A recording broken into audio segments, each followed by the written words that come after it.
Digestion, ಜೀರ್ಣಾಂಗ ಕ್ರಿಯೆ, ಉಸಿರಾಟ ಕ್ರಿಯೆ, ರೆಸ್ಪಿರೇಷನ್, ಸರ್ಕ್ಯುಲೇಷನ್. ಇದು ಅಷ್ಟೇ. ಸರ್ಕ್ಯುಲೇಷನ್ಗೆ ಇನ್ನೊಂದು ಮಾಡೆಲ್ ಇದೆ.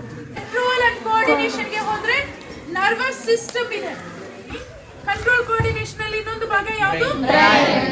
ಎರಡು ಲೆಸನ್, ಲೈಫ್ ಪ್ರೋಸೆಸ್ ಮತ್ತೆ ಕಂಟ್ರೋಲ್ ಅಂಡ್ ಕೋಆರ್ಡಿನೇಷನ್, ಜೀವಕ್ರಿಯೆಗಳು ಮತ್ತು ನಿಯಂತ್ರಣ ಮತ್ತು ಸಹಭಾಗಿತ್ವ. ಫಸ್ಟ್ ಸೆಮಿಸ್ಟರ್ಗೆ ಕವರ್ ಆಗುತ್ತೆ. ಮಾನವನ ವಿಸರ್ಜನಾಂಗ ವ್ಯೂಹ, ಫಸ್ಟ್ ಡೈಜೆಸ್ಟಿವ್ ಸಿಸ್ಟಮ್ ಅಲ್ವಾ? ಸೊ ಜೀರ್ಣಾಂಗ ವ್ಯೂಹದಲ್ಲಿ ಮುಖ್ಯವಾಗಿ ಏನೆಲ್ಲ ನಾವು ಕಾಣ್ತೀವಿ ಅನ್ನೋದು ನೋಡಿ, ಈ ಒಂದು ಮಾಡೆಲ್ ನಮಗೆ ಹೇಳುತ್ತೆ. What does this model explains? Digestion starts from the mouth. ಬಾಯಿಂದ ಜೀರ್ಣ ಕ್ರಿಯೆ ಶುರುವಾಗುತ್ತೆ. ಸೊ ಬಾಯಿಂದ ಆಹಾರವನ್ನು ತಗೊಳ್ತೀವಿ, ತಗೊಂಡೇನ್ ಮಾಡ್ತೀವಿ? ಅಗಿತೀವಿ.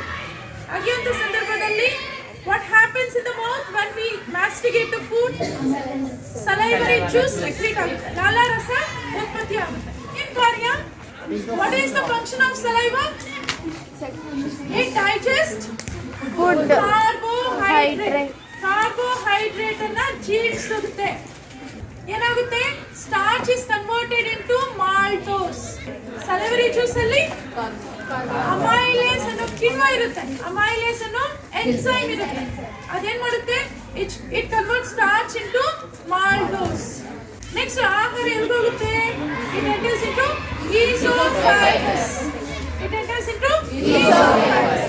ಅನ್ನನಾಳದಲ್ಲಿ ಪ್ರವೇಶವಾಗುತ್ತೆ. ಅನ್ನನಾಳದಿಂದ ಎಲ್ಲಿಗೆ ಸೇರುತ್ತೆ? ಜಠರ. It reaches the stomach. It reaches the stomach. Again digestion takes place. ಇಲ್ಲಿ ಮತ್ತೆ ಜೀರ್ಣಕ್ರಿಯೆ ನಡೆಯುತ್ತೆ. ಪೆರಿಸ್ಟಾಲ್ಟಿಕ್ ಮೂವ್ಮೆಂಟ್ ಇಂದ ಆಹಾರ ಇಲ್ಲಿ ಚಲಿಸುತ್ತೆ. ಎಲ್ಲಿ ಬರುತ್ತೆ? ಜಠರಕ್ಕೆ ಸೇರುತ್ತೆ, ಸ್ಟಮಕ್ಗೆ ರೀಚ್ ಆಗುತ್ತೆ. ಅಗೇನ್ ಇಲ್ಲಿ ಡೈಜೆಷನ್ ಆಗುತ್ತೆ, ಮತ್ತೆ ಜೀರ್ಣಕ್ರಿಯೆ ಪ್ರಾರಂಭ ಆಗುತ್ತೆ. ಹೇಗಾಗುತ್ತೆ? ಆಸಿಡ್ ಉತ್ಪತ್ತಿ ಆಗುತ್ತೆ, ಗ್ಯಾಸ್ಟ್ರಿಕ್ ಜ್ಯೂಸ್ ಉತ್ಪತ್ತಿ ಆಗುತ್ತೆ. ಗ್ಯಾಸ್ಟ್ರಿಕ್ ಜ್ಯೂಸ್ ಅಲ್ಲಿ ಏನೆಲ್ಲ ಇರುತ್ತೆ? ಕಿಣ್ವಗಳಿರುತ್ತೆ. ಗ್ಯಾಸ್ಟ್ರಿಕ್ ಜ್ಯೂಸ್ ಅಲ್ಲಿ HCl ಆಮ್ಲ ಇರುತ್ತೆ, ರೈಟ್? ಅದೇನು? ಪೆಪ್ಸಿನ್ ಮತ್ತು ರೆನಿನ್ ಅನ್ನೋ ಕಿಣ್ವಗಳು ಇರುತ್ತೆ. ಅದರ ಜೊತೆ mucus glands secretes mucus. Mucus glands ಏನ್ ಸೆಕ್ರೀಟ್ ಮಾಡುತ್ತೆ? ಮ್ಯೂಕಸ್ ಅನ್ನ ಸೆಕ್ರೀಟ್ ಮಾಡುತ್ತೆ. ಓಕೆ, ಹೇಗೆ ಜೀರ್ಣ ಆಗುತ್ತೆ ಸ್ಟಮಕ್ ಅಲ್ಲಿ ಅಂತ ನೋಡೋಣ. ಜಠರದಲ್ಲಿ ಸ್ಟಮಕ್ ಅಲ್ಲಿ HCl ಆಸಿಡ್ ಉತ್ಪತ್ತಿ ಆಗುತ್ತೆ. It makes the food acidic. HCl pathogens ಏನಾದರೂ ಆಹಾರಕ್ಕೆ ಸೇರಿದ್ರೆ ಅದನ್ನ ಕಿಲ್ ಮಾಡುತ್ತೆ. Kills the pathogens. Next pepsin, renin ಎರಡು ಕಿಣ್ವಗಳಿರುತ್ತೆ. ಪೆಪ್ಸಿನ್ ಪ್ರೋಟೀನ್ ಅನ್ನ ಜೀರ್ಣಿಸುತ್ತೆ.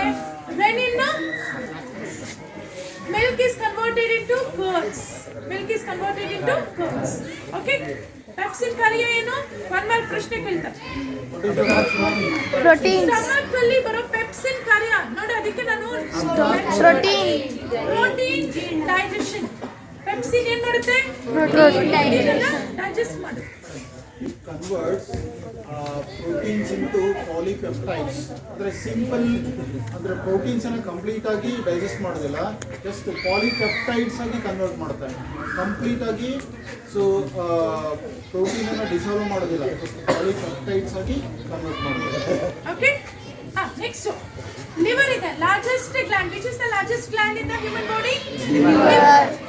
ಯಕೃತ್ ಅತ್ಯಂತ ದೊಡ್ಡ ಗ್ರಂಥಿ. ಯಕೃತ್ ಅನ್ನೋದು ಅತ್ಯಂತ ದೊಡ್ಡ ಗ್ರಂಥಿ. ಇದು ಏನನ್ನ ಸ್ರವಿಕೆ ಮಾಡುತ್ತೆ? What does it secrete? Bile juice. It secretes bile juice. What is the function of bile juice? ಏನ್ ಮಾಡುತ್ತೆ ಬೈಲ್ ಜ್ಯೂಸ್? ಏನ್ ಮಾಡುತ್ತೆ? It involves in emulsification of fat. ಎಮಲ್ಸೀಕರಣದಲ್ಲಿ ಪಾಲ್ಗೊಳ್ಳುತ್ತೆ. ಎಮಲ್ಸೀಕರಣ ಅಂದ್ರೆ ಏನು? ದೊಡ್ಡ ದೊಡ್ಡ ಕೊಬ್ಬಿನ ದುಂಡುಗಳನ್ನ ಸಣ್ಣ ದುಂಡುಗಳಾಗಿ ಪರಿವರ್ತನೆ ಮಾಡುತ್ತೆ. The large fat globules is converted into small fat globules. ಅದೆಲ್ಲ ಆಗುತ್ತೆ ಯಕೃತ್, ಲಿವರ್ ಅಲ್ಲಿ ಆಗುತ್ತೆ. ಇದು ಸ್ವಲ್ಪ ಮಟ್ಟಿಗೆ ಕೊಬ್ಬಿನ ಜೀರ್ಣತೆ ಆದ ನಂತರ ಇಲ್ಲಿಂದ ಬರುವಂತಹ ಬಾಯಿಲ್ ಪಿತ್ತರಸ ಏನ್ ಮಾಡುತ್ತೆ? ಜಠರದಿಂದ ಬರುವಂತಹ ಆಮ್ಲದ ಆಹಾರವನ್ನ ಕ್ಷಾರೀಯ ರೂಪಕ್ಕೆ ಪರಿವರ್ತನೆ ಮಾಡುತ್ತೆ. It converts into alkaline form. Stomach ಅಲ್ಲಿ ಯಾವ ಫಾರ್ಮ್ ಅಲ್ಲಿ ಇತ್ತು? Acidic form. ಹೊರಗಡೆ ಬಂದಾಗ ಯಾವ ಫಾರ್ಮ್ಗೆ ಆಯ್ತು? ಆಲ್ಕಲೈನ್ ಫಾರ್ಮ್ಗೆ ಆಯ್ತು. ನೆಕ್ಸ್ಟ್ ಇಲ್ಲಿಂದ ಬಂದಾಗ ಅಲ್ಲಿ ಇನ್ನೊಂದು ಪ್ರಶ್ನೆ ಕೇಳ್ತಾರೆ ಏನಂತಂದ್ರೆ, ಸೊ ಅಲ್ಲಿ ಬೈಲ್ ಜ್ಯೂಸು ಬೈಲನ್ನ ಪ್ರೊಡ್ಯೂಸ್ ಮಾಡ್ತಲ್ವಾ, ಬೈಲನ್ನ ಪ್ರೊಡ್ಯೂಸ್ ಮಾಡೋದ್ರಿಂದ ಅಸಿಡಿಕ್ ಫಾರ್ಮ್ ಅಲ್ಲಿ ಇರೋದು ಯಾವ ಫಾರ್ಮ್ಗೆ ಕನ್ವರ್ಟ್ ಆಯ್ತು? ನೆಕ್ಸ್ಟ್ ಇಲ್ಲಿ ಪ್ಯಾನ್ಕ್ರಿಯಾಸ್ ಇರುತ್ತೆ. ಈ ಸ್ಟಮಕ್ ಕೆಳಗಡೆ ಯಾವ್ದಿರುತ್ತೆ? ಮೇದೋಜೀರಕ ಪ್ಯಾನ್ಕ್ರಿಯಾಸ್ ಇರುತ್ತೆ. Pancreas two kinds of hormones ಅನ್ನ ಬಿಡುಗಡೆ ಮಾಡುತ್ತೆ. ಇನ್ಸುಲಿನ್ ಮತ್ತು ಗ್ಲುಕಾಗನ್. ಇನ್ಸುಲಿನ್ ಮತ್ತು ಗ್ಲುಕಾಗನ್ ಎರಡು ಹಾರ್ಮೋನ್ ಅನ್ನ ಉತ್ಪತ್ತಿ ಮಾಡುವಂತಹ ಗ್ರಂಥಿ ಯಾವುದು? ಪ್ಯಾನ್ಕ್ರಿಯಾಸ್. ಇನ್ಸುಲಿನ್ ಕಾರ್ಯ ಏನು? It regulates the sugar level. Insulin ಏನ್ ಮಾಡುತ್ತೆ? Excess of glucose is converted into glycogen. ಅದೇ ಗ್ಲುಕಾಗನ್ ಏನ್ ಮಾಡುತ್ತೆ? ಅದೇ ಗ್ಲೈಕೋಜನ್ ಅನ್ನ ಡ್ಯೂರಿಂಗ್ ಫಾಸ್ಟಿಂಗ್, ನಾವು ಊಟ ತಿನ್ನಲು ಉಪವಾಸದ ಸಮಯದಲ್ಲಿ ಆ ಗ್ಲೈಕೋಜನ್ ಅನ್ನ ಕರಗಿಸಿ ಮತ್ತೆ ಗ್ಲೂಕೋಸ್ ಮಾಡುತ್ತೆ. ಎಷ್ಟು ಎಲ್ಲಿ ಮಾಡುತ್ತೆ? ಅಲ್ಲಿಂದ ಆಹಾರ ಮತ್ತೆ ಇನ್ನೊಂದು ಟ್ರೆಪ್ಸಿನ್ ಅನ್ನೋ ಕಿಣ್ವ ಇರುತ್ತೆ. ಟ್ರೆಪ್ಸಿನ್ ಏನ್ ಮಾಡುತ್ತೆ? ಈಗ ಪ್ಯಾಂಕ್ರಿಯಾಸನ both endocrine and exocrine gland ಎರಡು ಗ್ಲ್ಯಾಂಡ್ಸ್ ಇರ್ತಕ್ಕಂಥದ್ದು ಯಾವುದಪ್ಪ ಅಂತಂದ್ರೆ ಪ್ಯಾಂಕ್ರಿಯಾಸ್ ಆಯ್ತಲ್ವಾ. ಸೊ ಪ್ಯಾಂಕ್ರಿಯಾಟಿಕ್ ಜ್ಯೂಸ್ ಅನ್ನ ಪ್ರೊಡ್ಯೂಸ್ ಮಾಡುತ್ತೆ, ಅದು ಹಾರ್ಮೋನ್ಸ್ ಅನ್ನ ಸೆಕ್ರೇಟ್ ಮಾಡುತ್ತೆ, ಇನ್ಸುಲಿನ್ ಮತ್ತೆ ಗ್ಲೂಕಾಗಾನ್ ಅದಲ್ವಾ. ಸೊ ನಿಮ್ಮನ್ನ ಕೇಳ್ಬೋದು, ಇದು ಜನರಲ್ ಕ್ವಶನ್ ಎಲ್ಲಾದ್ರೂ ಕೇಳ್ಬೋದು, ಎಂಡೋಕ್ರೈನ್ ಅಂಡ್ ಎಕ್ಸೋಕ್ರೈನ್ ಗ್ಲ್ಯಾಂಡ್ಸ್ ಒಂದರಲ್ಲೇ ಇರ್ತಕ್ಕಂಥ ಆರ್ಗನ್ ಯಾವುದು ಅಂತಂದ್ರೆ ಈಗ ಇದನ್ನ ಡ್ಯುಯಲ್ ಗ್ಲ್ಯಾಂಡ್ ಅಂತ ಕರಿತೀವಿ. ಅದನ್ನ pancreas because it act as both endocrine exocrine. Endocrine ಮತ್ತು ಎಕ್ಸೋಕ್ರೈನ್ ಎರಡಾಗಿ ಕೆಲಸ ಮಾಡುತ್ತೆ. ಯಾವುದು? ಮೇದೋಜೀರಕ ಗ್ರಂಥಿ. ಒಂದು ಪ್ಯಾನ್ಕ್ರಿಯಾಟಿಕ್ ಜ್ಯೂಸ್ ಅನ್ನ ಬಿಡುಗಡೆ ಮಾಡೋದ್ರಿಂದ ಅದು ಎಕ್ಸೋಕ್ರೈನ್ ಅನ್ಸುತ್ತೆ. ಹಾರ್ಮೋನ್ಸ್ ಬಿಡುಗಡೆ ಮಾಡೋದ್ರಿಂದ ಎಂಡೋಕ್ರೈನ್. ನೆಕ್ಸ್ಟ್ ಸಣ್ಣ ಕರಳಿಗೆ ಹೋಗುತ್ತೆ. ಸಣ್ಣ ಕರಳಲ್ಲಿ ಸಂಪೂರ್ಣವಾಗಿ ಜೀರ್ಣ ಆಗುತ್ತೆ. It enters into small intestine where complete digestion takes place. ನಂತರ ನೆಕ್ಸ್ಟ್ ವಿಲ್ಲೈ ಅಂತ ಇರುತ್ತೆ, ಫಿಂಗರ್ ಲೈಕ್ ಪ್ರೊಜೆಕ್ಷನ್ಸ್.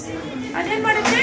ಜೀರ್ಣ ಆಗಿರುವಂತಹ ಆಹಾರವನ್ನ ಅಬ್ಸರ್ವ್ ಮಾಡಿಕೊಂಡು ಸೆಲ್ಸ್ಗೆ ಸರ್ಕ್ಯುಲೇಟ್ ಮಾಡುತ್ತೆ, ಅಸಿಮಿಲೇಷನ್ ಅಲ್ಲಿ ಪಾಲ್ಗೊಳ್ಳುತ್ತೆ. ಓಕೆ, ನೆಕ್ಸ್ಟ್ ತ್ಯಾಜ್ಯ. ನೆಕ್ಸ್ಟ್ ಉಳಿದಿರೋ ತ್ಯಾಜ್ಯ ಎಲ್ಲಿ ಬರುತ್ತೆ? ಲಾರ್ಜ್ ಇಂಟೆಸ್ಟೈನ್, ದೊಡ್ಡ ಕರಳಿಗೆ ಬರುತ್ತೆ.